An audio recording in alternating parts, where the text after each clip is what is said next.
Hello एमर्स, एक बार पुनः हम लोग आ गए हैं अपने लेक्चर एंड टॉपिक को आगे बढ़ाने के लिए। और आज हम देखेंगे सिंपल माइक्रोस्कोप के बारे में।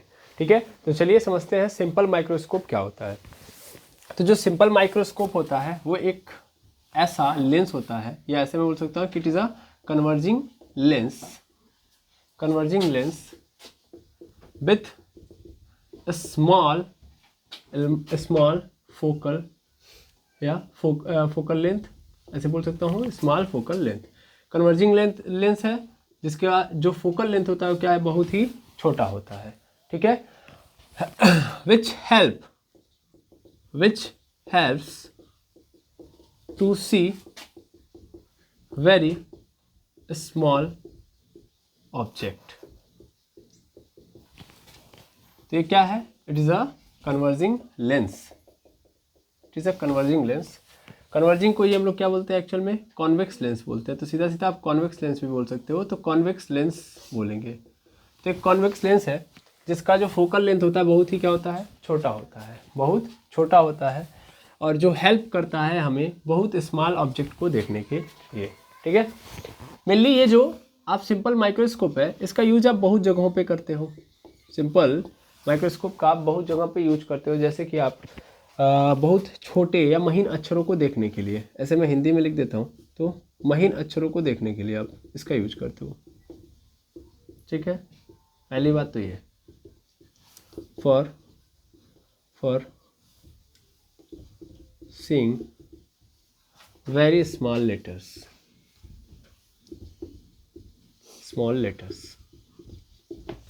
इसके साथ साथ जो बैंकर्स होते हैं, मेनली जो बैंकर्स होते हैं वो नोट की जांच करने के लिए, जो उनके ऊपर मतलब नोट आप देखेंगे तो नोट में बारीकी से नंबर ऐसे होते हैं, बारकोड होते हैं। ठीक है, तो बारकोड वगैरह होते हैं, लाइनिंग होती है, तो उन लाइनिंग के थ्रू आप पता कर पाते हो कि जो नोट है वो असली है कि नकली।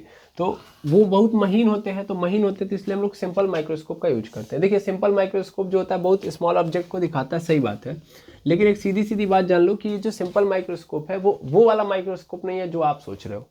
ठीक है, स्पेशली हम इसका जो यूज कर रहे होते हैं वो साधारण तरीके से कर रहे होते हैं। जैसे कि आप सभी लोग जानते होंगे कि आप जब पढ़ रहे होते हैं, यानी आप जब पढ़ाई पीरियड में है, तो जब भी आप वो क्या बोलते हैं आप उसको, हाँ, ज्योमेट्री बॉक्स बोलते हैं। तो ज्योमेट्री बॉक्स के अंदर आपको कुछ इस तरीके के शेप में एक आपको इंस्ट्रूमेंट दिया जाता है ना। और ये जो आप देख रहे हैं तो एक्चुअल में ये क्या है, यही है आपका सिंपल माइक्रोस्कोप। और इस सिंपल माइक्रोस्कोप से आप क्या करते थे, आप देख पाते थे बहुत छोटे छोटे अक्षरों को बड़ा करके, है ना। मेनली आप क्या करते थे, आप ये करते थे कि किताब वगैरह है या कापी वगैरह है तो उनके ऊपर आप इसको रख देते थे, तो ये क्या कर देता था, बड़ा करके आपको दे देता था। ठीक है ना, तो ये एक्चुअल में और कुछ नहीं है, ये एक सिंपल माइक्रोस्कोप है। ठीक है, ये सिंपल माइक्रोस्कोप है। और सिंपल माइक्रोस्कोप ऐसा ही होता है। आप जो वो माइक्रोस्कोप समझ रहे हो जो कि जिसमें हम बैक्टीरिया को देख सकते हैं, सेल को देख सकते हैं, तो वो कंपाउंड माइक्रोस्कोप होता है। माइक्रोस्कोप दो टाइप के आपको मिलेंगे, एक सिंपल और एक कंपाउंड। तो कंपाउंड वाला हमको बहुत ज़्यादा छोटा करके देगा, है मतलब बहुत ज़्यादा छोटा, मतलब बहुत ज़्यादा छोटे ऑब्जेक्ट को देखने में हमारी हेल्प करेगा, जो कि हमारी आंखें नहीं देख पाती हैं। सिंपल माइक्रोस्कोप तो मतलब सिंपली जो वर्क है कि मतलब सिंपल जो बहुत छोटे हैं उनको बड़ा करके दे देगा। तो ऐसे ही बैंकर्स इसका यूज करेंगे। ठीक है ना, मैं लिख दे रहा हूँ बैंक द्वारा क्या करने के लिए, फॉर चेकिंग नोट्स। ठीक है ना, नोटों की जांच करने के लिए,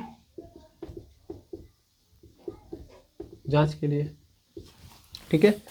तीसरे नंबर पे आप चले जाइए। तीसरे नंबर पे आप देखेंगे तो जैसे जो घड़ी वगैरह बनाते हैं लोग, ठीक है ना, तो जो घड़ी वगैरह बनाते हैं तो घड़ी के अंदर जो होता है ना, जो भी बोल सकता हूँ मैं, स्क्रू वगैरह होता है, बहुत छोटा होता है, बहुत ज़्यादा ही छोटा होता है। तो अगर हमारे पास सिंपल माइक्रोस्कोप होगा तो हम आसानी से अंदर का मैकेनिज्म भी देख लेंगे। भाई स्क्रू तो छोड़िए, स्क्रू के अंदर साथ साथ मतलब आप जो घड़ी हैंड वॉच पहनते हो तो उसके अंदर आप देखोगे कि रिस्ट वॉच बोलते हैं, हैंड वॉच जो भी बोलो, तो उसके अंदर जो मैकेनिज्म होता है ना बहुत छोटा छोटा होता है। ठीक है ना, बहुत छोटा छोटा होता है। तो उसको आसानी से समझने के लिए और देखने के लिए हम क्या करते हैं, सिंपल माइक्रोस्कोप का यूज करते हैं। ठीक है ना, तो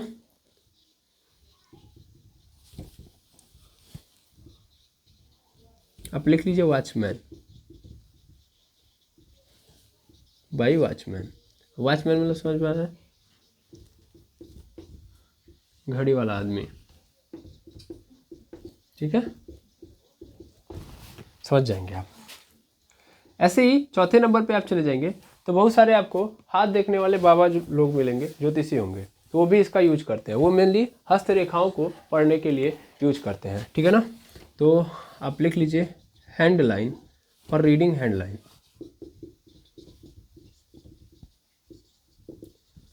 फॉर रीडिंग हैंड लाइन, हस्तरेखाओं को पढ़ने के लिए।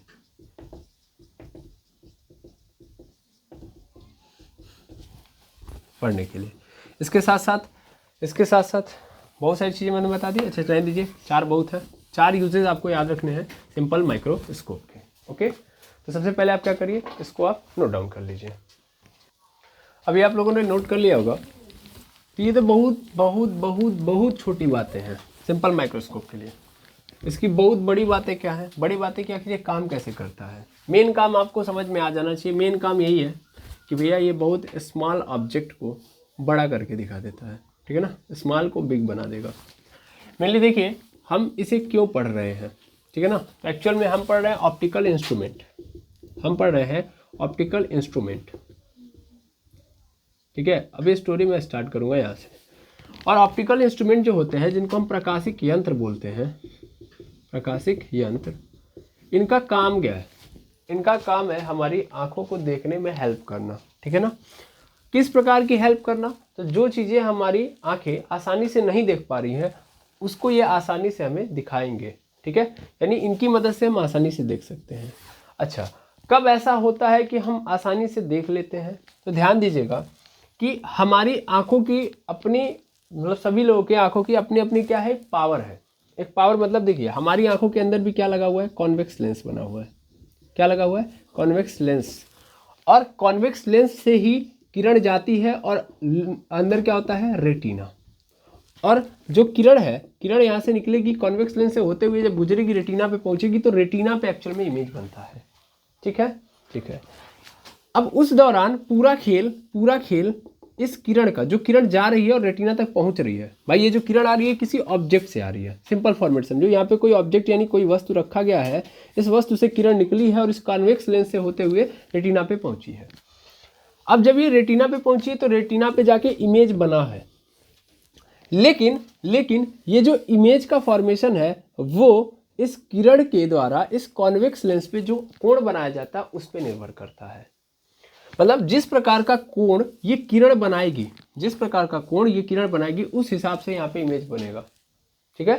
देखिए इमेज का फॉर्मेशन रेटिना पे होता है और मेनली जो भी ऑब्जेक्ट है उससे किरण निकल के जाती है। ये 2 बातें क्लियर होनी चाहिए।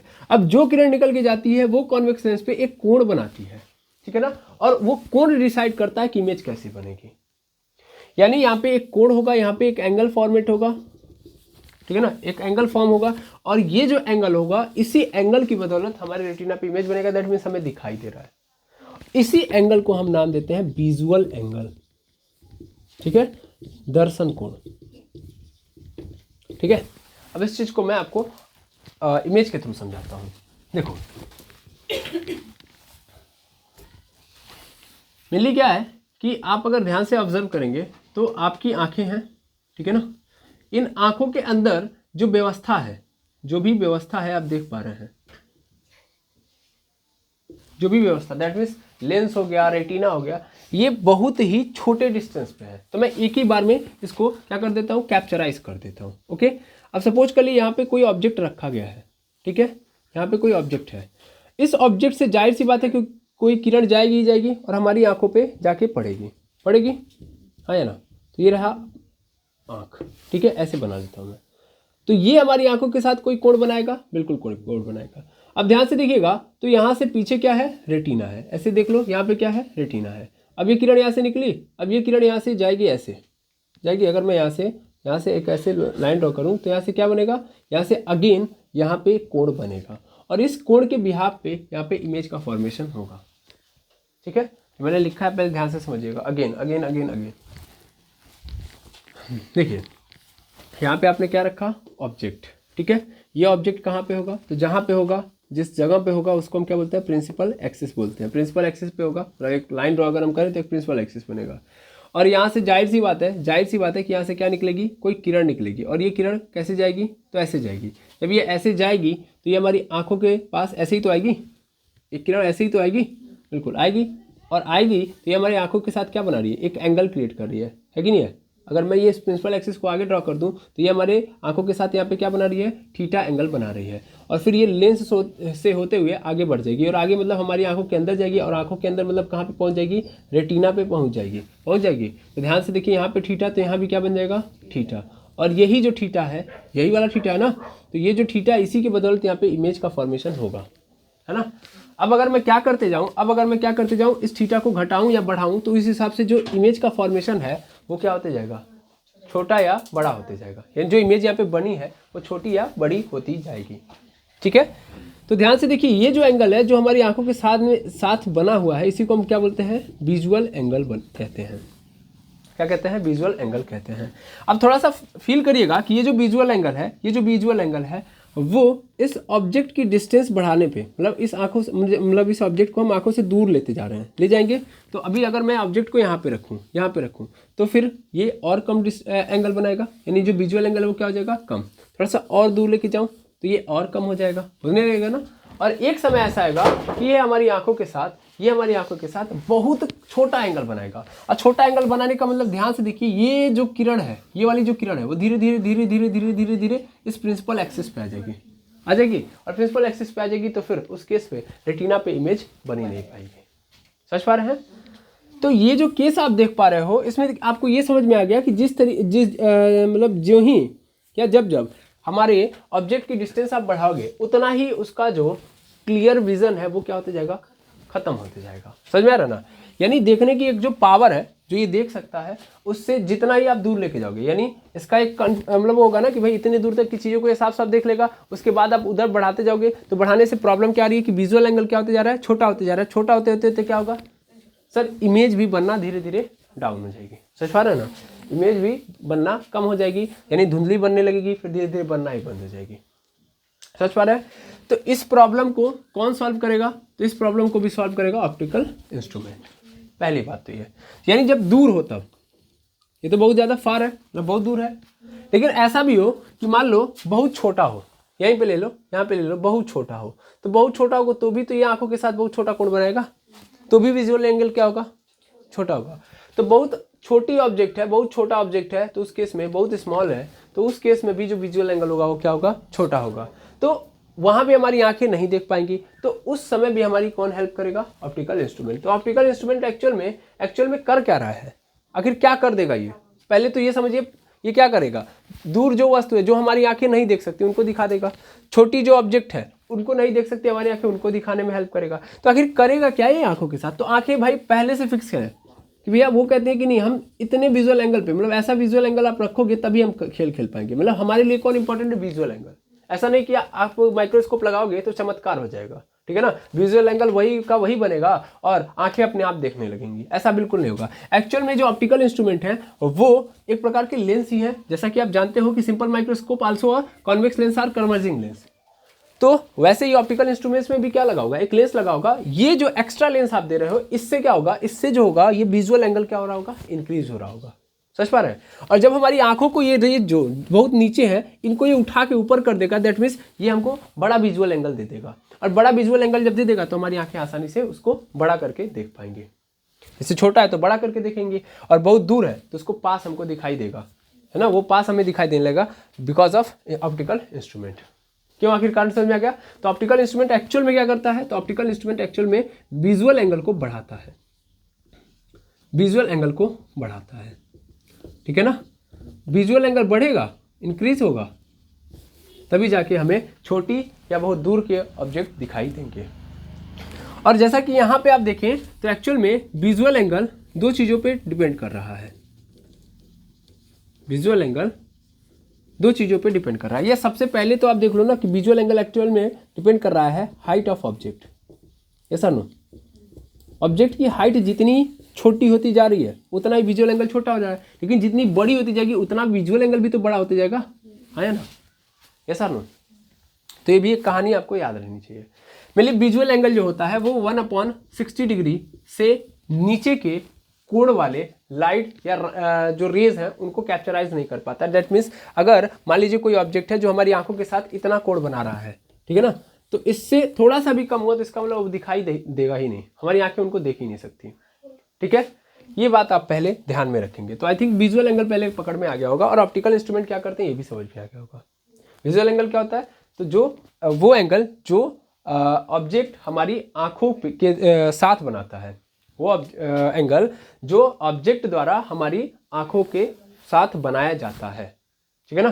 मेनली ऑब्जेक्ट की इमेज कहाँ बनती है, रेटिना पे, लेकिन उस ऑब्जेक्ट का जो कोण है आंखों के द्वारा बनाया गया या आंखों के साथ बनाया गया है, इसी को हम क्या बोलते हैं, विजुअल एंगल यानी दर्शन कोण बोलते हैं, इसके द्वारा हमको दिखाई देता है, ठीक है। ठीक, तो ऑप्टिकल इंस्ट्रूमेंट क्या करेगा वो समझ में आ गया। विजुअल एंगल क्या होता है समझ में आ गया। अब विजुअल एंगल अगर हम डिफाइन करें, क्योंकि विजुअल एंगल तो डिफाइन करना पड़ेगा, विजुअल एंगल हमने डिफाइन थोड़ी ना किया है, तो सिर्फ थ्योरेटिकली बातें की हैं। अब देखिए विजुअल एंगल अगर हमको डिफाइन करना हो, ठीक है, तो ऐसे मैं मान लेता हूँ कि यहाँ पे क्या है, एक ऑब्जेक्ट है, यहाँ पे ये ऑब्जेक्ट हमारी आंखों के साथ क्या बना रहा है, थीटा कोण बना रहा है, ठीक है, थीटा कोण, ठीक। अब ध्यान से देखिएगा, जो आंखें हैं, जैसा कि आप सबको पता है कि सभी की आंखों का एक मिनिमम क्राइटेरिया होगा या मिनिमम लिमिटेशन होगी कि भैया यहाँ तक अगर रखोगे तो मुझे अच्छे से दिखाई देगा, यहाँ के आगे लेके जाओगे तो मुझे अच्छे से दिखाई नहीं देगा।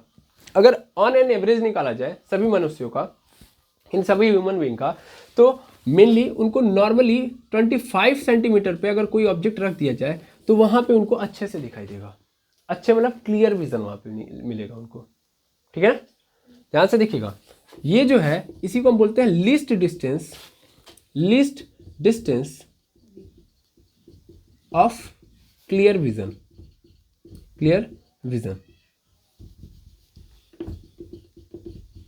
ये जो है सबसे कम दूरी है, सबसे मिनिमम दूरी है जहाँ पे हमें बहुत अच्छे से दिखाई देता है। अब कम दूरी का मतलब इसके आगे बढ़ाएंगे तो क्या होगा, इसके आगे बढ़ाएंगे तो समस्या आपको समझ में आ रही होगी। जितना ही आप आगे बढ़ाते जाओगे विजुअल एंगल क्या होने लगेगा, कम होने लगेगा, और कम होने लगेगा तो इमेज का फॉर्मेशन हमारे आंखों के प्रति क्या होने लगेगा, कम होने लगेगा, है ना। यानी साफ साफ इमेज हमको दिखाई नहीं देगी। यानी जितनी भी हम कोई भी ऑब्जेक्ट रखें, अगर हम उसको दूर करते जाएं अपने आंखों से तो उतना ही वो क्या होते जाएगा, धुंधला होते जाएगा, और एक समय ऐसा आएगा कि बहुत दूर हो गया तो फिर हमको दिखाइए देना बंद हो जाएगा, ठीक है ना। तो ये आप देखते हो और आप समझते भी हो। तो मेनली कोई भी ऑब्जेक्ट है अगर आप 25 सेंटीमीटर पे आप रख रहे हो तो वो हमको साफ साफ दिखाई देगा, क्लियर दिखाई देगा, लेकिन उसके आगे पीछे करोगे तो वो हमको क्या दिखाई देगा, ब्लर दिखाई देगा, साफ साफ दिखाई नहीं देगा। तो मेनली अगर मैं यहाँ पे थीटा रखूँ, ये जो थीटा है it is a visual angle, है ना, ये क्या है, विजुअल एंगल है। अब इसको थोड़ा पकड़िएगा, अगर ये विजुअल एंगल है तो उस केस में ये जो आपने रखा है ये क्या है, व्हाट इज इट, ये ऑब्जेक्ट है, और यहाँ पे अगर मैं देखूँ तो ये ऑब्जेक्ट की हाइट होगी, है ना, और यहाँ से चूंकि हमारी आंखों से यहाँ से लेके यहाँ तक डिस्टेंस भी होगी ना इस ऑब्जेक्ट की, भाई यहाँ से लेके यहाँ तक अगर मैं देखूँ तो एक डिस्टेंस भी तो है ना, कि ऑब्जेक्ट इस पॉइंट पे रखा गया है तो हमारी आंखों से कितनी दूरी पे रखा गया है, तो मैंने इसको मान लिया डी। मेनली जो हम लिस्ट डिस्टेंस लेते हैं एक्चुअल में इसको किससे रिप्रेजेंट करते हैं, डी से ही रिप्रेजेंट करते हैं। तो मैंने मान लिया कि 25 सेंटीमीटर की दूरी पर रखा गया है। तो इस केस में अगर मुझे विजुअल एंगल पता करना हो तो मैं लिख सकता हूँ tan theta is equal to h0/d, yes और नो, क्योंकि tan theta is equal to क्या होता है, परपेंडिकुलर अपॉन बेस।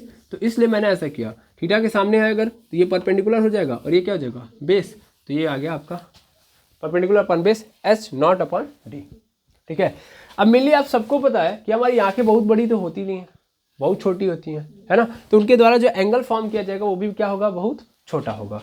तो थीटा क्या है, बहुत स्मॉल है ना, थीटा क्या है, theta very small, theta very small, very small मतलब मैं बोल सकता हूँ कि theta tends to zero, theta tends to zero, और थीटा टेंस टू जीरो तो यहाँ पे आप लिमिट लगाओगे तो आपको ये मिल जाएगा कि जो tan थीटा होगा एक्चुअल में वो अप्रॉक्सीमेट बराबर हो जाएगा थीटा के, है कि नहीं है।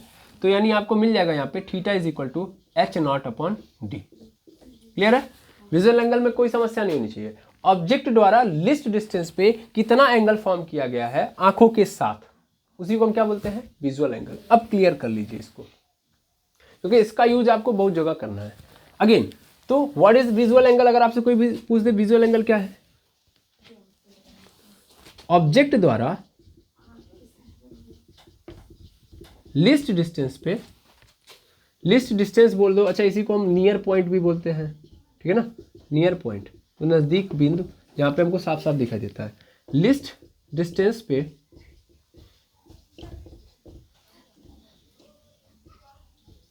आई के साथ बनाया गया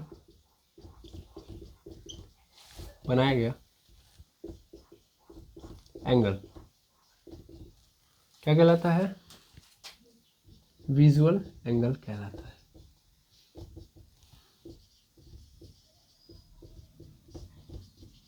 ठीक है, ठीक। आई थिंक यहाँ में कोई दुविधा नहीं होनी चाहिए। ठीक है, तो मान लो अब एक ऑब्जेक्ट रखा मैंने 25 सेंटीमीटर पे। 25 सेंटीमीटर पे रखने के बाद मैंने क्या किया, मैंने ये देखा कि ये जो ऑब्जेक्ट है मुझे कैसा दिखाई दे रहा है, यानी कितना एंगल ये फॉर्म कर रहा है। ठीक है ना, उसी एंगल को हम क्या बोलेंगे? Visual angle. यानी हमारी आंखों की यही कैपेसिटी है, दैट मीन्स ये हर ऑब्जेक्ट हमारी आंखों के साथ इतना एंगल क्रिएट कर रहा है, उस हिसाब से उसका इमेज बनेगा। ठीक है, अब मेरी बात ध्यान से समझना, जो मैं बोलना चाहता हूँ और जो मैं समझाना चाहता हूँ, ये तो विजुअल एंगल का खेल हो गया। इतने को बहुत ध्यान से समझिएगा, ये छोटा ही है लेकिन बहुत इंपॉर्टेंट पॉइंट है कि ऑब्जेक्ट द्वारा लिस्ट डिस्टेंस पर आई के साथ बनाया गया एंगल विजुअल एंगल कहलाता है। लिस्ट डिस्टेंस पे आपने ऑब्जेक्ट रखा और वहां पे ही चेक करोगे, क्योंकि आपको सबको पता हो गया। देखो हम लोगों ने लिस्ट डिस्टेंस क्यों रखा, क्योंकि सबका अगर हम देखें मेजरमेंट, हम किसी को कहीं पे रखेंगे किसी को कहीं पे रखेंगे तो हमको एक क्लियर अनुमान नहीं मिल पाएगा, एक एजम्पशन क्लियरली नहीं मिल पाएगा। तो जैसा कि ऑन एन एवरेज मैंने बता दिया कि सभी की आंखें 25 सेंटीमीटर पे परफेक्टली किसी भी ऑब्जेक्ट को क्लियरली देख सकती हैं। तो हमने क्या किया, हमने इसी चीज़ को अपना एक पैरामीटर मान लिया और वहीं से अब हर ऑब्जेक्ट को ऑब्जर्व करना स्टार्ट किया। तो मैंने क्या किया कि मैंने 25 सेंटीमीटर पे उस भी चीज़ को रखा कि जो मुझे साफ साफ नहीं दिखाई दे रही है, या सब छोड़ो यार, मैंने किसी ऑब्जेक्ट को रखा 25 सेंटीमीटर पे, वो हमें साफ साफ नहीं दिखाई दे रही है। तो हम क्या करेंगे, हम लेके आएंगे अब इंस्ट्रूमेंट, और इंस्ट्रूमेंट लेके आएंगे और उस इंस्ट्रूमेंट की मदद से हम क्या करेंगे, उस ऑब्जेक्ट को देखेंगे और तब देखेंगे कि इस इंस्ट्रूमेंट ने कितना इस ऑब्जेक्ट को बड़ा कर दिया या क्या ऐसा कर दिया जिससे विजुअल एंगल बढ़ गया। क्योंकि अगर नहीं दिखाई दे रही तो इसका मतलब सीधा कारण है कि विजुअल एंगल बहुत कम है। तो इंस्ट्रूमेंट क्या करेगा, विजुअल एंगल बढ़ा देगा, है ना। तो अब हमें ये भी तो पता करना पड़ेगा कि जो इंस्ट्रूमेंट आपने यूज किया है उस इंस्ट्रूमेंट ने कितना बढ़ा दिया है ना। कैसे आप पता कर रहे हो कि कितना बढ़ा दिया? किसी के रिस्पेक्ट में ही तो बात करेंगे, तो वो किसके रिस्पेक्ट में हमेशा हम बात करेंगे? इसके रिस्पेक्ट में, इस विजुअल एंगल के रिस्पेक्ट में। जो मेरी बात है उसको कनेक्ट करिएगा। मैंने क्या बोला कि हम अब हर ऑब्जेक्ट को कहाँ पे रख के चेक करेंगे कि हमारी आंखें देख पा रही हैं कि नहीं? सर लिस्ट डिस्टेंस पे। लिस्ट डिस्टेंस पे ऑब्जेक्ट को रखा, वहां से मैं अपनी आंखों से देखूंगा, वो नहीं दिखाई दे रहा है तो मैं किसको लेके आऊंगा भैया?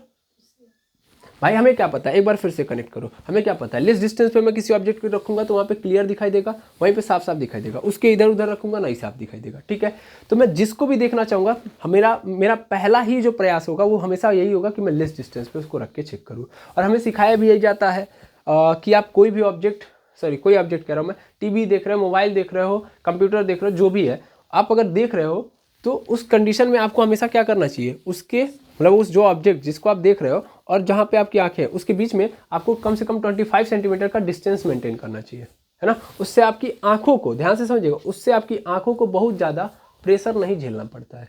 क्योंकि देखिए इसमें पूरा खेल जो होता है ना, वो आंखों के अंदर जो सिलेरी मसल्स होती हैं उनका होता है। ठीक है ना भाई। देखो आंखों का काम है देखना, आंखों का काम है देखना, तो आंखें देखने के लिए जाहिर सी बात है प्रयास करेंगी, है कि नहीं है। अगर आपको आप एकदम पास से दिखे तो भी दिखाई देगा, आप एकदम दूर से देखें तो भी आपको देखने का मतलब वो होगा, मतलब आप देख रहे हो। ठीक है, लेकिन उन दोनों केसेस में आपकी सिलेरी मसल्स को क्या करना पड़ रहा है, वर्क करना पड़ रहा है। और एक सच्चाई ये भी है कि आप जब पास से देखोगे तो उतना अच्छा नहीं दिखाई देगा, और दूर से देखोगे तो उतना अच्छा नहीं दिखाई देगा जितना अच्छा 25 सेंटीमीटर के डिस्टेंस पे दिखाई देगा। ठीक है, तो इसीलिए मैंने क्या मान लिया है कि भैया जो मेरा रेफरेंस फ्रेम है इस पूरे ऑप्टिकल इंस्ट्रूमेंट के दौरान वो होगा 25 सेंटीमीटर, यानी लिस्ट डिस्टेंस।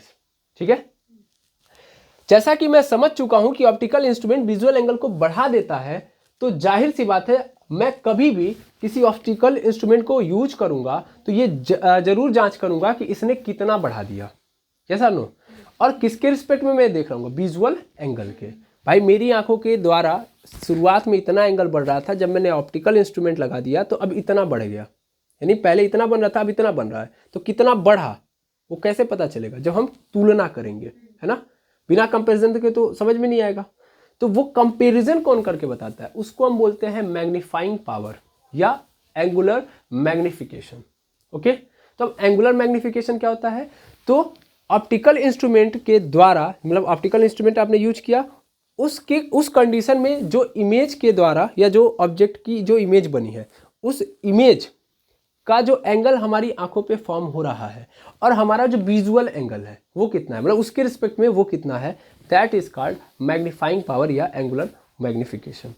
ठीक है, इसको मैं और साफ साफ शब्दों में आपको लिख के फिर उसको समझाता हूँ, फिर सिंपल माइक्रोस्कोप का मैं आपको मैकेनिज्म समझाऊंगा। देखिए आप एक बार सिंपल माइक्रोस्कोप समझ लेंगे तो उसके बाद आपको कंपाउंड माइक्रोस्कोप समझने में कोई दुविधा नहीं होगी। ठीक है, तो सबसे पहले इतना नोट डाउन कर लेंगे। चलिए ध्यान देंगे, तो हमने लिख दिया है कि मैग्नीफाइंग पावर और एंगुलर मैग्निफिकेशन क्या होता है। तो क्या है, ये रेशियो है, ठीक है ना, ratio of visual angle formed by image at the lens of optical instrument and angle formed by object when it is kept at D, यानी यहाँ पे मैं लिख देता हूँ इसको LDCV, ये आप समझें, least distance of clear vision। Okay, LDCV का मतलब least distance of clear vision, तो D लिखो या LDCV लिख दो। ओके, इसी चीज को हिंदी में लिख दिया गया कि सूक्ष्मदर्शी लेंस पर प्रतिबिंब के द्वारा बनने वाला दर्शन कोण एवं वस्तु के द्वारा आंख पर महत्तम कोण का जो अनुपात होता है उसी को आवर्धन क्षमता कहते हैं, यानी आवर्धन क्षमता कहलाता है। मेनली क्या है, यहाँ पे हम कंपैरिजन कर रहे हैं, सिर्फ और सिर्फ क्या कर रहे हैं, कंपैरिजन, और कुछ नहीं कर रहे कि भैया एक अगर ऑप्टिकल इंस्ट्रूमेंट आ रहा है तो वो विजुअल एंगल को कितना गुना बढ़ा दे रहा है। ठीक है, यही किया जा रहा है। ओके, जैसे अगर आप यहाँ पे बात करो कि मान लो यहाँ पे 8 है, ठीक है, और यहाँ पे आपने ऊपर क्या लिख दिया 2, ऐसे समझाता हूँ। तो आपसे ये बोल दे कि ये जो 2 है वो 8 का कितना गुना है, गुना तो नहीं पूछेगा, मतलब आपसे कंपैरिजन पूछ रहा है तो आप क्या बताओगे, मान लो इसको कट कर दो तो यहाँ पे मिल गया आपको 1/4, ऐसे सिंपल बताता हूँ। तो इसका मतलब क्या हो गया, इसका मतलब अगर 4 भाग है कोई ऑब्जेक्ट तो उसमें से 1 भाग ही है ये, समझ पा रहे हैं। जैसे कि यहाँ पे 2 8 का कितना है, मतलब सिंपल अगर आपसे ऐसे बोल दिया जाए कि 2 8 का कितना है तो एक काम करो 100% से मल्टीप्लाई कर दो, है कि नहीं है, तो वहाँ से परसेंटेज में भी आपको पता चल जाएगा कितना परसेंट है। मेरी बात समझ पा रहे हैं? नहीं सर, एक काम करता हूँ मैं आपको कुछ और एग्जांपल लेता हूँ जहाँ से आप समझ पाएंगे। जैसे मैंने यहाँ पे लिख दिया कि 5 का 2 कितना प्रतिशत है, तब आपको ये रेशियो का फीलिंग आएगा, तब आप समझ पाएंगे कि हाँ कंपैरिजन सच में किया जा रहा है। 5 का 2 कितना प्रतिशत है, आपने ऐसे क्वेश्चन पढ़े होंगे, 5 का 2 कितना प्रतिशत है। ठीक है, तो मेनली हम क्या करते हैं, हम जिसका निकालना चाहते हैं उसको कहाँ रखते हैं, नीचे, ठीक है ना, और इसका कितना 2 ये पता करना चाहते हैं ना कि 2 इस 5 का कितना भाग है, यही तो पता करना चाह रहे हैं कि अगर कोई ऑब्जेक्ट है 5 अपने आप में चूंकि 100% होगा तो ये 2 उसका कितना परसेंट है। ठीक है, तो उस केस में हमको क्या करना होता है, यहाँ से 100% से मल्टीप्लाई करना होता है। और ध्यान से देखिए मैंने क्या किया, मैंने जिसको निकालना था उसको रखा ऊपर और जिसके रेफरेंस में निकालना था उसको रखा है नीचे, और 100% से मल्टीप्लाई कर दिया तो यहाँ पे 20 बार में कट जाएगा, तो 20 दूना क्या हो गया 40 आ गया। यानी ये जो 2 है इस 5 का कितना प्रतिशत है, 40% है ना। जाहिर सी बात है कि ये सत्य है। क्यों सत्य है, क्योंकि आपको पता है कि 5 का अगर हम आधा करें तो 5 का आधा यानी 5 का 50% अगर हम निकालें तो 50% कितना होता है, 2.5 होता है कि नहीं होता है ना। यानी 2.5 जो है वो 50% है। तो अगर हम ध्यान से देखें तो इसका अगर हम आधा घटा दें तो आधा मतलब कितना घटेगा, यानी 0.5 अगर हम घटाएंगे तो 10% यहाँ पे क्या हो जाएगा, डाउन हो जाएगा। या ऐसे भी आप समझ सकते हो कि 5 अपने आप में क्या है 100% है, तो अगर मैं 1% की वैल्यू निकालूं, ऐसे लिख दो कि 100% की वैल्यू क्या है 5 है, ध्यान देना। तो 1% की वैल्यू अगर मैं निकालूं तो क्या हो जाएगा 5/100 हो जाएगा, है ना। यहाँ से कैंसिल आउट हो जाएगा, कितना हो जाएगा 1/20 हो जाएगा कि नहीं हो जाएगा, हो जाएगा। तो मेरे लिए हमारे पास क्या आ गया 1% इज इक्वल टू यहाँ पे आ गया 1/20 आ गया कि नहीं आ गया। यानी 1% का मान कितना आ गया 1/20। हमें कितने का मान चाहिए, हमें चाहिए 2 का, हमें चाहिए 2 का। कितना यहाँ पे रख देंगे तो 2 आ जाएगा, यहाँ पे कितना रख देंगे 2 आएगा। सर 40 रखूंगा, है ना, तो ऐसे पूरा फीलिंग ले लो तो यहाँ भी 40 रखना पड़ेगा, तो क्या हो जाएगा 40% इधर और 40% का मान कितना आ गया, कट जाएगा, ये 2 आ गया, आगे कि नहीं आ गया। 1% की वैल्यू 1/20 है, दैट मीन्स 1/20 तो 1%। 5 को आपने 100% माना तो 1% का मतलब आपको क्या मिल गया 1/20। तो देखो 2 का मतलब क्या मिल के आ गया 40%। तो हर ओर से मैंने आपको दिखा दिया, आया ना। कंपैरिजन करते हैं तो ऐसे ही करते हैं कि जिसके रिस्पेक्ट में करना होता है उसको रखते हैं नीचे, और जिसका आप पता करना चाहते हो कि इसके रिस्पेक्ट में कितना बढ़ा या कितना, मतलब कितना है ये, इसके रिस्पेक्ट में ये कितना है, तो उस केस में हम उसको कहाँ रखते हैं ऊपर, ठीक है ना। जिसकी तुलना करनी है उसको रखो ऊपर, जिसके रिस्पेक्ट में करनी है उसको रखो नीचे। तो एक्चुअल में जो मैग्नीफाइंग पावर है या एंगुलर मैग्निफिकेशन है, ये तुलना करके दे रहा है कि जब ऑप्टिकल इंस्ट्रूमेंट आ जाएगा तो कितना एंगल इंक्रीज हुआ या कितना एंगल हो गया, और पहले कितना एंगल था जब तुम लिस्ट डिस्टेंस पे रख के उस ऑब्जेक्ट को देख रहे थे। ठीक है जी, बस इतना सिंपल काम करना है कि मैग्नीफाइंग पावर को इतना ही महत्व देना है, और इतना फीलिंग आप जनरेट कर लोगे तभी आपका काम, आपका जीवन यहाँ से आसानी से चल पाएगा। अदरवाइज इसको हम अगर हाइपर लेवल पे लेके चलें तो कुछ भी नहीं है, ये कुछ बड़ा चीज़ नहीं है। आप एक फार्मूला मान के चलोगे तो भी आप गलत कर रहे हो, ठीक है ना। इसको फार्मूला भी नहीं मानना, एक्चुअल में क्या किया जा रहा है, कंपेरिजन। ठीक है, 4 बार बोल चुका है, एक बार लास्ट बार बोल दे रहा हूँ कि ये कंपैरिजन करके बता रहा है कि जब ऑप्टिकल इंस्ट्रूमेंट आ जाएगा तो कितना विजुअल एंगल होगा, और किसके रिस्पेक्ट में, पहले कितना विजुअल एंगल था। तो अगर ये पता चल जाए, अच्छा ये बताओ, अगर हमको ये पता चल जाए कि विजुअल एंगल ऑप्टिकल इंस्ट्रूमेंट के आने पे विजुअल एंगल इतना हो गया, मान लेता हूँ 40%, पहले कितना था, मान लेता हूँ 10%, तो मैं ये बता सकता हूँ ना कि इतना बढ़ गया, हाँ या ना, यस और नो। अगर ऐसे में बात करूँ तो मैं ये बता सकता हूँ, नहीं बता सकता हूँ कि भैया कितना बढ़ गया। अभी कितना हो गया, 40% है। जब ऑप्टिकल इंस्ट्रूमेंट आप यूज कर रहे हो तो विजुअल एंगल 40% हो चुका है, और पहले जब नॉर्मली अगर हम देखें तो कितना परसेंट था, तब 10%। तो इसका मतलब साफ साफ दिख रहा है 30% इंक्रीज हुआ है, ऑप्टिकल इंस्ट्रूमेंट ने बढ़ाया है। तो ये चीज़ कहाँ से पता चलेगी, जब आप कंपेरिजन करोगे, है ना। आप ये कहीं नहीं, आप ये नहीं कह सकते कि 50% बढ़ गया, 60% बढ़ गया। अरे पहले ये तो पता होना चाहिए कि ओरिजिनल वैल्यू क्या थी। ठीक है, तो एक्चुअल में क्या कर रहा है, तुलना। अब आई थिंक समझ में आ गया होगा। ठीक है, तो मैग्नीफिकेशन पावर यही बताता है। अब मैग्नीफिकेशन पावर जैसा कि मैंने बताया, तो यहाँ पे एक्चुअल में दोनों जगहों पे विजुअल एंगल ही होंगे। किसके रिस्पेक्ट में चल रहा होगा, visual angle formed by object, formed by object when it kept at LDCB। ठीक है, कि विजुअल एंगल जो ऑब्जेक्ट के द्वारा फॉर्म किया जाता है, जब उसको LDCB पे रखे हैं तो कितना एंगल फॉर्म हो रहा है, यानी लिस्ट डिस्टेंस पे अगर हम किसी ऑब्जेक्ट को रख रहे हैं तो आंखों के द्वारा कितना विजुअल एंगल या कितना विजुअल एंगल क्रिएट कर रहा है, उसको रखूंगा मैं नीचे। और visual angle formed by image, आई बात समझ में। इन दोनों का जो रेशियो होगा इसी को हम क्या बोलेंगे, मैग्नीफाइंग पावर या एंगुलर मैग्निफिकेशन। ठीक है, अब जैसे कि हमको पता है कि ये ऑब्जेक्ट के थ्रू, मतलब ऑब्जेक्ट का आपको क्या दिखा रहा है, विजुअल एंगल दिखा रहा है। ठीक है ना, ये ऑब्जेक्ट का विजुअल एंगल दिखा रहा है, ये ऑब्जेक्ट का विजुअल एंगल दिखा रहा है। तो इसको हम किससे रिप्रेजेंट करेंगे, θ0 से, या θ0, θ0 या θ0। और ये इमेज का दिखा रहा है तो सिंपली इसको थीटा से रिप्रेजेंट कर दो, θi से भी कर सकते हो। तो मेरे लिए आपको क्या मिल जाएगा, θ/θ0। कई जगहों पे आपको ऐसे भी दिखाया जाएगा कि भैया जो विजुअल एंगल LDCB पे एक ऑब्जेक्ट द्वारा किया जाता है उसको अल्फा से रिप्रेजेंट करते हैं। किससे रिप्रेजेंट करते हैं, अल्फा से। और जो इमेज के द्वारा विजुअल एंगल फॉर्म किया जाता है उसको हम किससे रिप्रेजेंट करते हैं, बीटा से। ठीक है, तो आप इसको अलग मत समझिएगा, बात एक ही है। ये क्या करके बताएगा, आपको समझ में आ गया है ना, क्लियर है। तो आपको मैग्नीफाइंग पावर हमेशा पता करना होगा, और आप पता कर लेंगे। ओके, कैसे पता करना है, क्लियर हो गया। आपको क्या देखना है सबसे पहले कि भैया कितना विजुअल एंगल फॉर्म किया जा रहा है ऑब्जेक्ट को जब उसको हम लिस्ट डिस्टेंस पे रख रहे हैं। ठीक है, फिर हम ये देखेंगे कि जब हमने क्या ले लिया, हमने उस ऑप्टिकल इंस्ट्रूमेंट को ले लिया, तो ऑप्टिकल इंस्ट्रूमेंट के बाद, मतलब लेने के बाद, क्योंकि ऑप्टिकल इंस्ट्रूमेंट अपना पूरा एक अलग लेंस लेके आएगा, हमारी आंखों के लेंस के साथ तो नहीं अभी लेके आ रहा है ना, हमारी आंखें थोड़ी ना केवल बनाएंगी, पहले वो अपना काम करेगा, वो एक नई इमेज बनाएगा। और वो इमेज कैसी होगी, बड़ी होगी। लेंस है, लेंस पे जाहिर सी बात है किरणें पड़ेंगी तो अपना एक इमेज बना के देगा, और वो जो इमेज इस माइक्रोस्कोप के द्वारा बनाई गई होगी वो मेरे लिए, मेरी आंखों के लिए वो क्या होगी, एक इमेज होगी। ये जो लेंस होगा ना, मेरे लिए ऑप्टिकल इंस्ट्रूमेंट यही करता है कि एक ऐसी इमेज तैयार करता है उस वस्तु की जो उसकी हाइट को बड़ी करके दिखाए। समझ पा रहे हैं। अब वो जो बड़ी इमेज बनी है वो एक्चुअल में मेरी आंखों के लिए, स्पेशली मेरी आंखों के लिए क्या है, ऑब्जेक्ट है। समझ पा रहे हैं ना, तो वो ऑब्जेक्ट है। अब वो ऑब्जेक्ट हमको बड़ा हो गया तो विजुअल एंगल हमारे लिए बड़ा हो जाएगा, फिर हम आसानी से देख सकते हैं।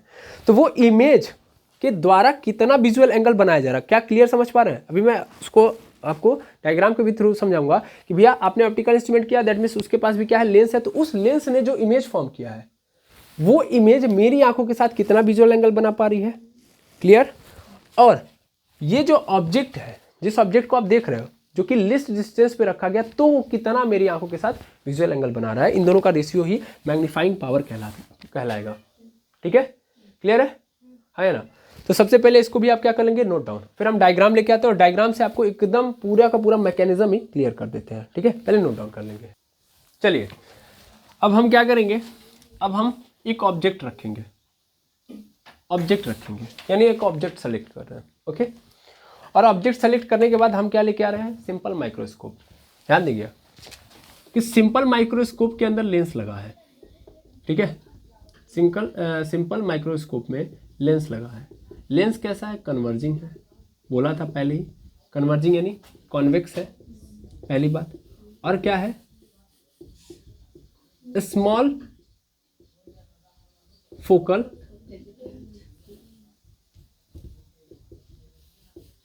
लेंथ का, ठीक है। स्मॉल फोकल लेंथ का हमारे पास क्या है, कन्वर्जिंग यानी कॉन्वेक्स लेंस है। अब इसका मतलब मैं आपको समझाना चाहूँगा, क्या मतलब है इसका। इसका मतलब ये है कि बहुत छोटा है, मतलब मान लो अगर सपोज कर लो कि ये आपका क्या है, ये आपका क्या है, लेंस है, तो थोड़ी ही दूरी पे यानी बहुत कम दूरी पे आपको क्या मिल जाएगा, मुख्य फोकस मिल जाएगा, ठीक है ना। आप जानते हो कि लेंस के अंदर अगर, अच्छा इसकी भी कहानी आपको पता होनी चाहिए। लेंस है, ये लेंस में आप यहाँ से एक प्रिंसिपल एक्सिस ड्रॉ करते हो, तो ये जो कॉन्वेक्स लेंस होता है इसके दो फोकस होते हैं, ठीक है ना, क्योंकि एक स्फेरिकल लेंस है तो इसके दो होंगे। तो इधर क्या होगा, F1, इधर क्या होगा, F2, ठीक है ना।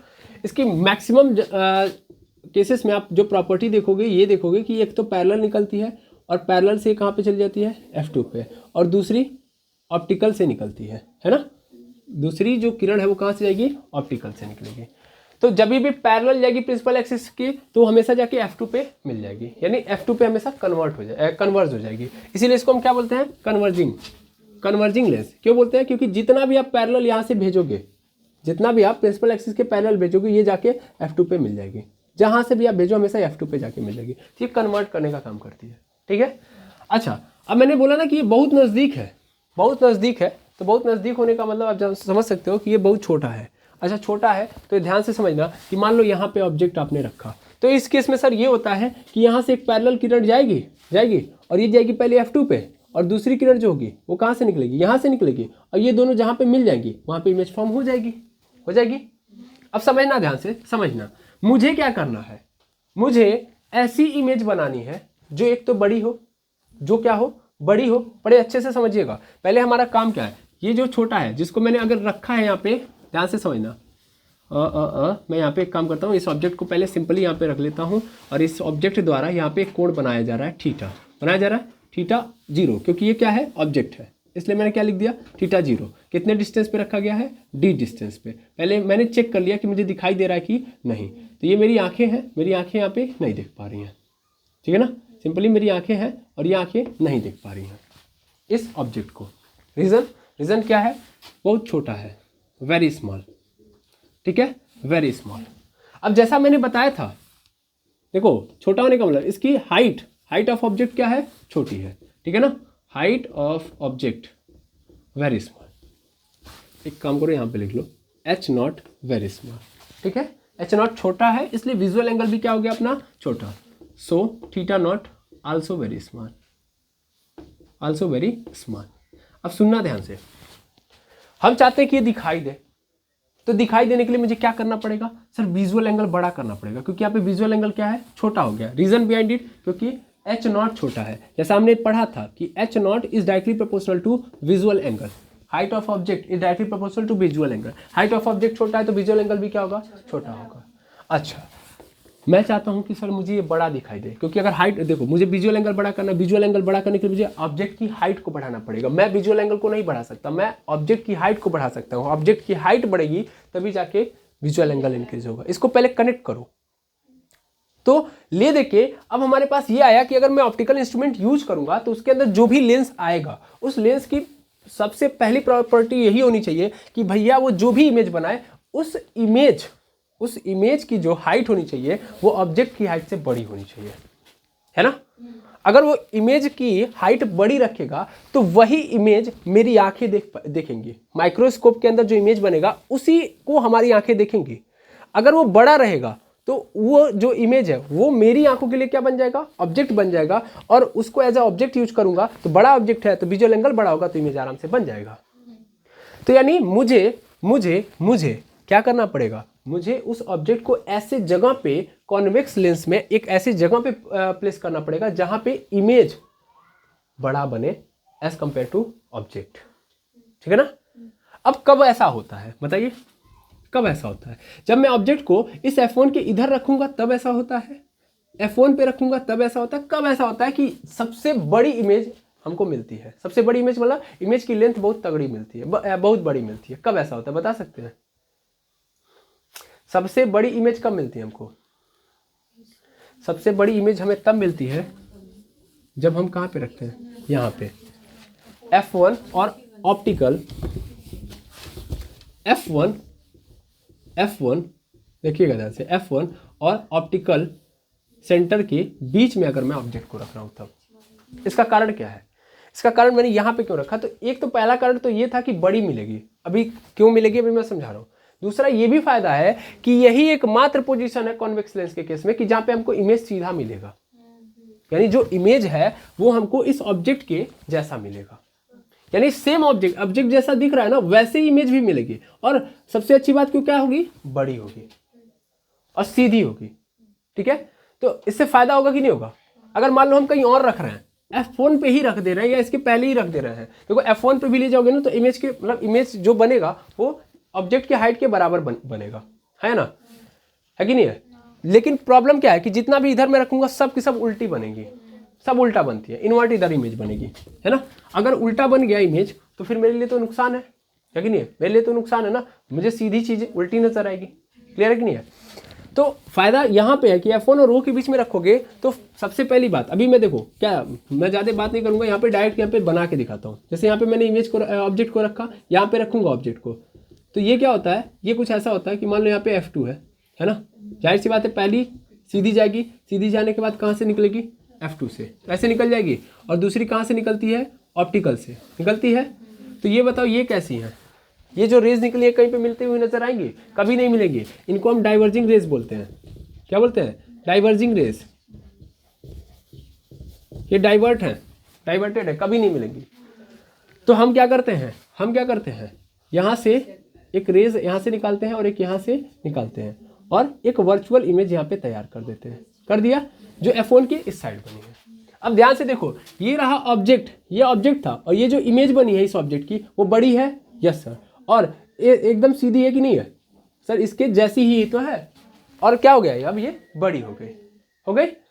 अब मेरी आंखें अगर इसको देखें तो मेरे लिए फायदेमंद है कि नहीं है?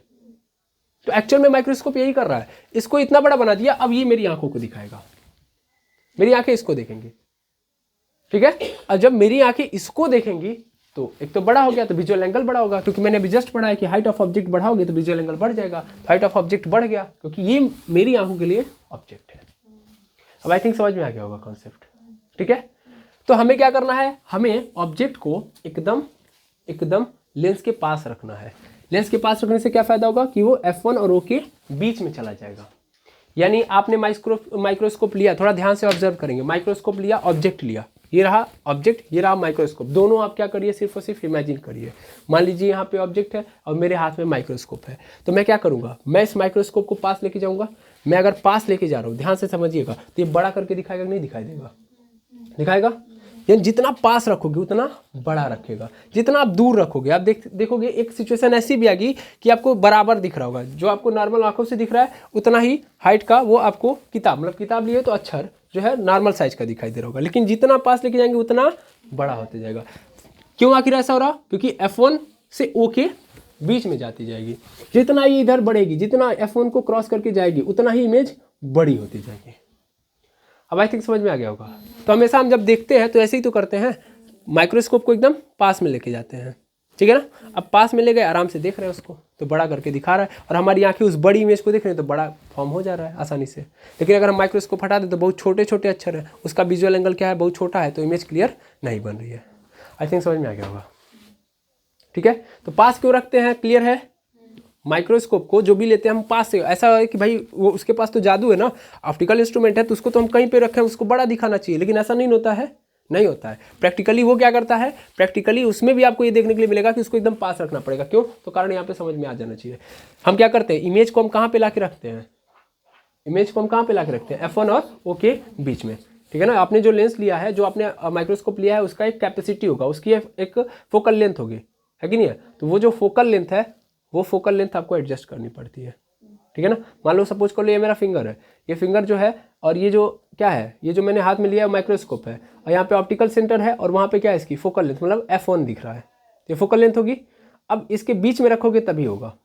अगर आप इधर रख रहे हो, मतलब ये जो फिंगर्स थे इसके इधर रख रहे हो, तो छोटा बनेगा, बहुत बड़ा नहीं बनेगा, लेकिन जितना आप इधर रखोगे बड़ा बनेगा। क्लियर है, ठीक है। अब आई थिंक में इसमें कोई दुविधा नहीं होनी चाहिए, ठीक है। अब अगर मान लो ये बना दिया, अब ये बना दिया, तो जाहिर सी बात है कि सबसे पहले मुझे क्या करना पड़ता है, मुझे ये देखना पड़ता है कि इस इमेज ने इस लेंस के साथ कितना कोण बनाया है। तो मैं मान लूँगा यहाँ पे कितना कोण बना है, थीटा। तो इस इमेज ने कितना कोण बना दिया है, थीटा, ठीक है ना। नहीं, मेरे लिए तो क्या है, इमेज है ना, मुझे इमेज का देखना है।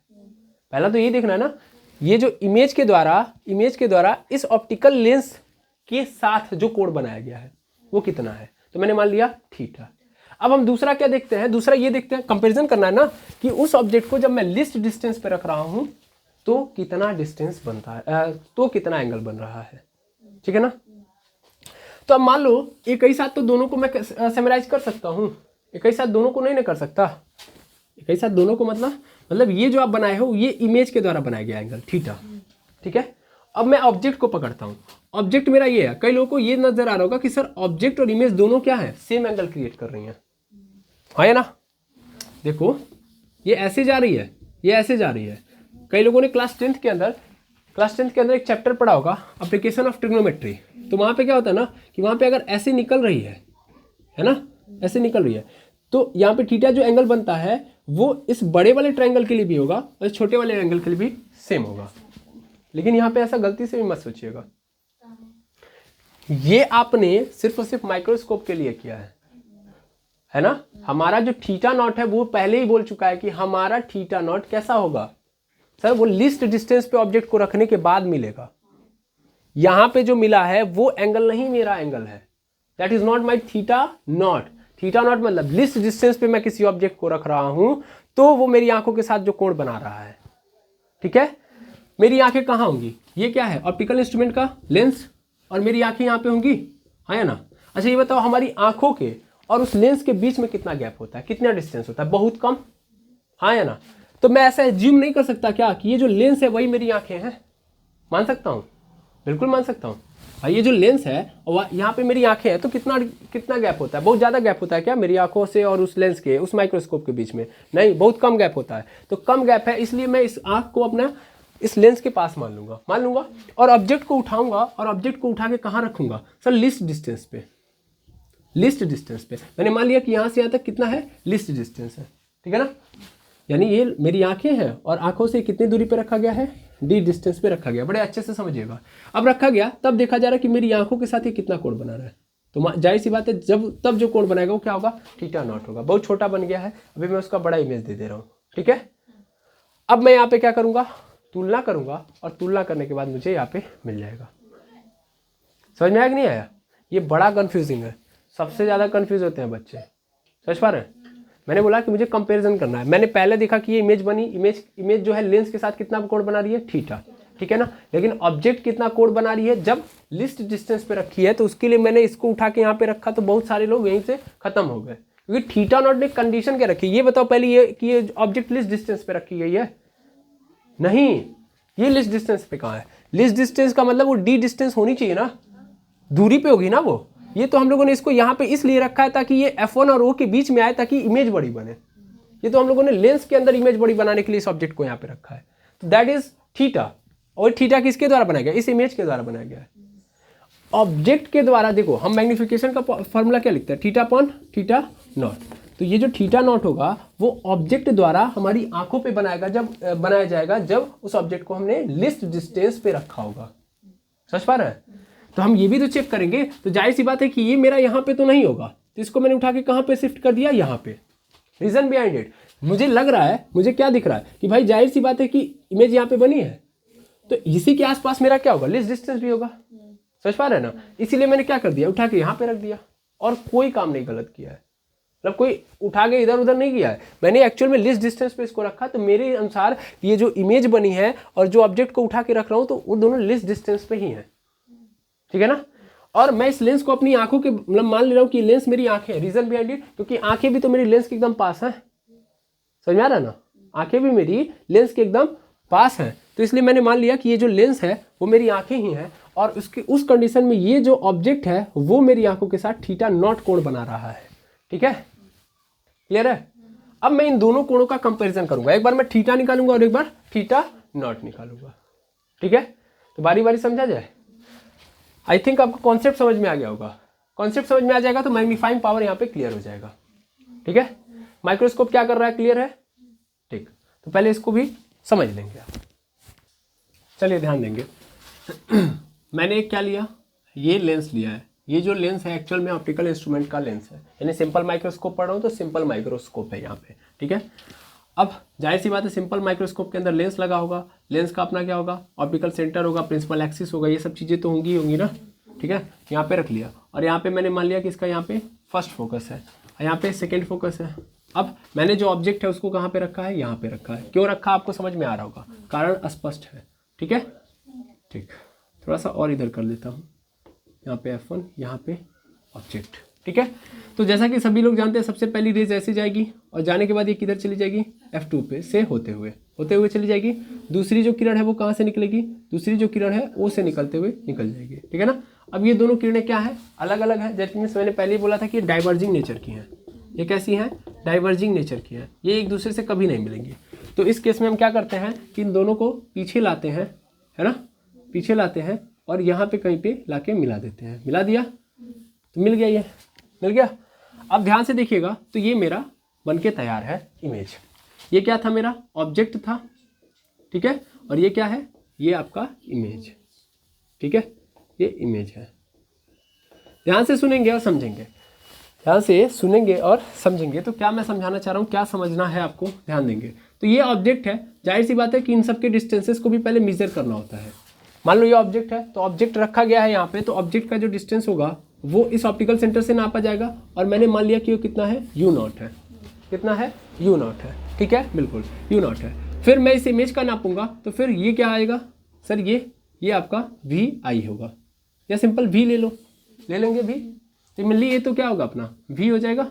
कोई दुविधा इसमें नहीं सर, यहाँ पे u0 और ये क्या हो गया v, ठीक है, ठीक। अब ये तो किसने बनाया है, ये तो लेंस ने बनाया है, या सिंपल माइक्रोस्कोप ने ये खेल खेला है, ये सिंपल माइक्रोस्कोप का खेल है, ठीक है। हमारा जो होगा खेल अलग है। अगर मैं यहाँ से एंगल फॉर्म्ड बाय इमेज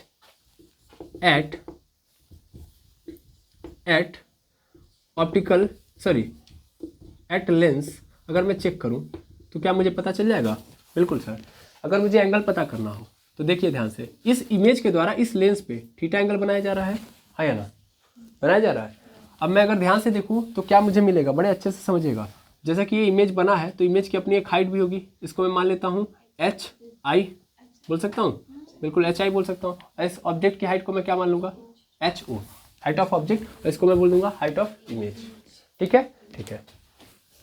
ध्यान से समझेंगे तो हमें बहुत कुछ समझ में आएगा, लेकिन पहले हमको समझना पड़ेगा इसको अच्छे से। तो अगर मैं यहाँ पे इमेज का फॉर्मेशन देखूँ तो मैं tan थीटा ले लूँगा, क्योंकि मुझे एंगल पता करना है। tan theta is equal to क्या हो जाएगा, परपेंडिकुलर अपॉन बेस।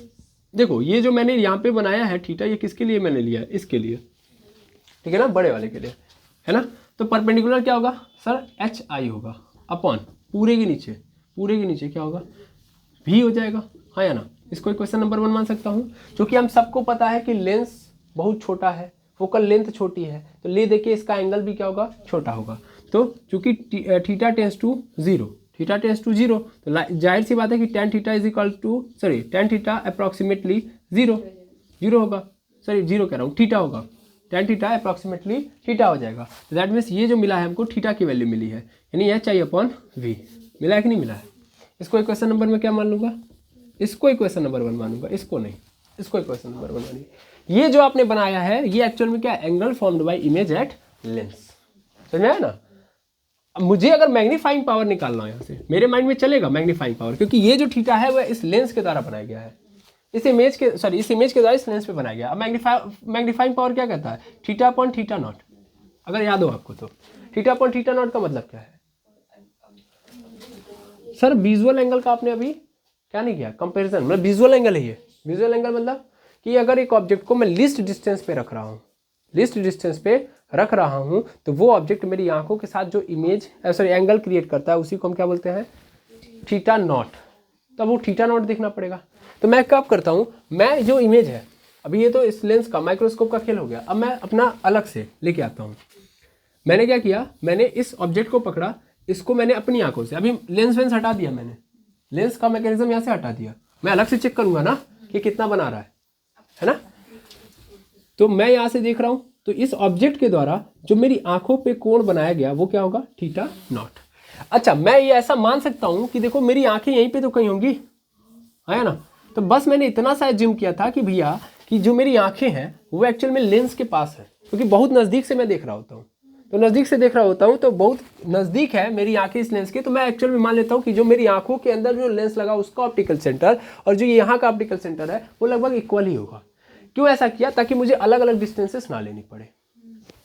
तो उस केस में अगर आप ध्यान से ऑब्जर्व करो तो क्या मिल रहा है आपको, सर आप हमें ये मिल जा रहा है यहाँ पे यू नॉट, ध्यान से देखिए। तो मैं अगर लूँ तो यहाँ से लेके यहाँ तक क्या हो जाएगा, यू नॉट, है ना, और यहाँ पे क्या मिल जाएगा आपको, एच नॉट।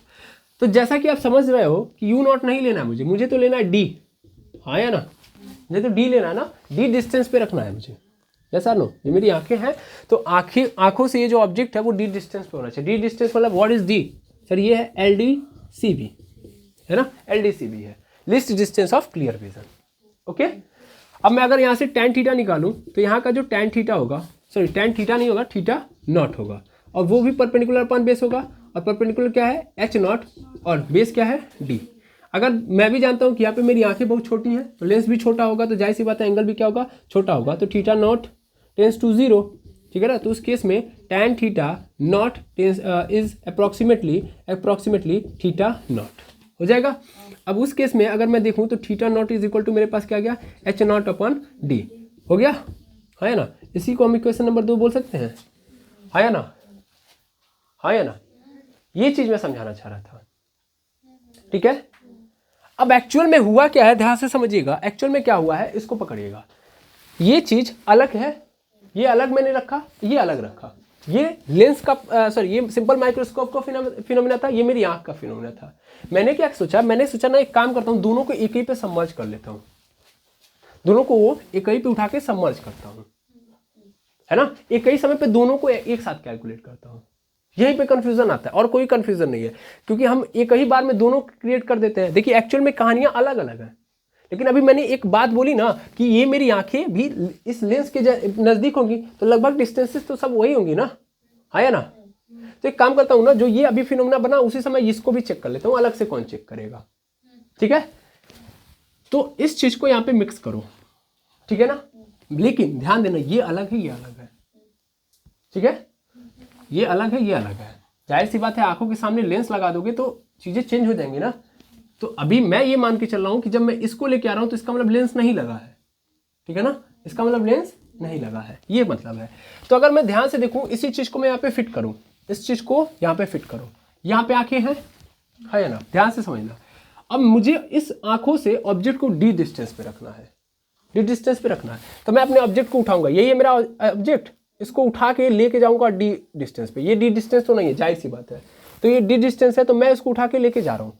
तो मेरे अनुसार जो डी डिस्टेंस है वो यहीं कहीं पे होगा। मैंने सोचा यार कि ये अलग अलग करने से बढ़िया, जो कि मिक्स ही कर रहा हूँ, तो जब एकदम पास में ही है तो एक काम करो ना, यहीं पे रख दो, इसी के ऊपर रख दो।